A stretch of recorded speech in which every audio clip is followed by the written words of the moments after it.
Good morning. I apologize for not recording lately. I've had a cold. You can hear them at the end of it. But I just read some really cool stuff I wanted to quickly share.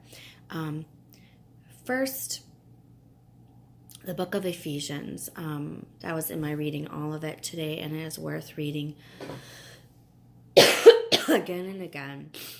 I mean, each chapter has some great stuff, so I would recommend the book of Ephesians for you. But then I've been in the book of Acts, the very end, and the chapter 27, second to last chapter.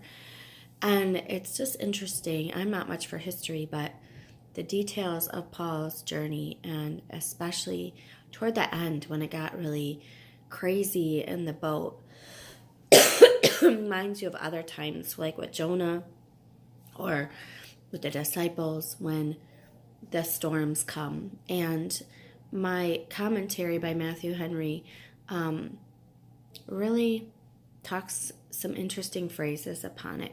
I'm just going to throw some quotes out to you, and you can think about them and chew on them. They're kind of based on some understandings from Acts 27's adventure, but our life is like that adventure. So you might want to just think about them today. One, so the soldiers didn't want to stay in the harbor that they were at because it wasn't very comfortable, but they went on into something that was worse. And so there's a phrase he uses that says, sometimes we run upon mischief to avoid inconvenience. So kind of that idea maybe that the grass is not always greener. The idea it's better to be safe in an uncomfortable harbor than lost in tempestuous sea. Some maybe kind of that phrase too, better a bird in the hand than three in the bush, or I'm sure I got that wrong, but that idea that what you have may be better than running after something bigger and better that's just going to be actually more problems. The idea that the sailors, that the disciples were actually maybe sailors. They were used to the idea that, one, you can't always control the weather, and they had to be put into storms sometimes. So Jesus picked them as his first disciples, some of them, and I thought that was interesting. It said they were used to enduring hardness, and I kind of thought that made them hardy. I really liked this phrase because the idea was that as they were in the storm, and this might have been smart or not smart, they just threw out all their stuff. They got hopeless, they gave up hope, and they just said, it says they threw their cargo overboard. And then the next day, the third day, they threw their ship's tackle overboard. And the author's questioning, sometimes whether that's wise, is like you might need that later, and is it really taking up all that much, being that heavy?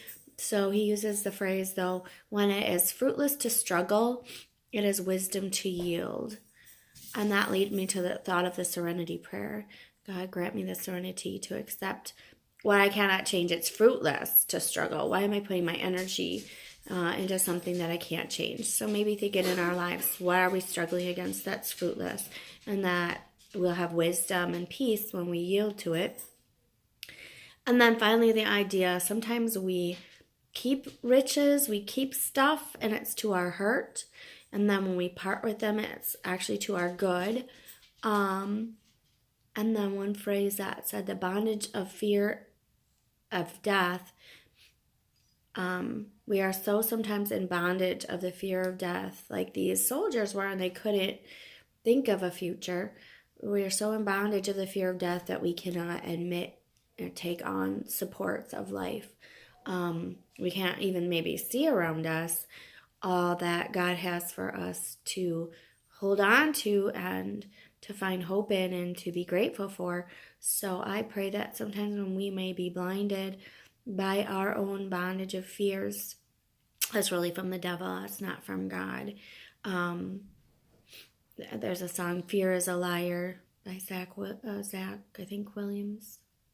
You might want to look up the idea of false evidence appearing real, that the Bible says perfect love drives out fear. So if you're feeling like you're doing stuff fear-based, whether in your relationship or with God, you don't have to be afraid of his displeasure or disapproval, of not accepting you. Surely we want to do things that are in his plan, but not out of fear, out of joy and excitement and security, knowing he loves us no matter what. I just loved some of those phrases, like Matthew Henry just hit it out of the park today, and I thought if I don't get this to you right away, I'll not, which is usually what happens. So I hope you all are well, and I will try to do some taping next week. Love you all. Have a great Sunday in the Lord.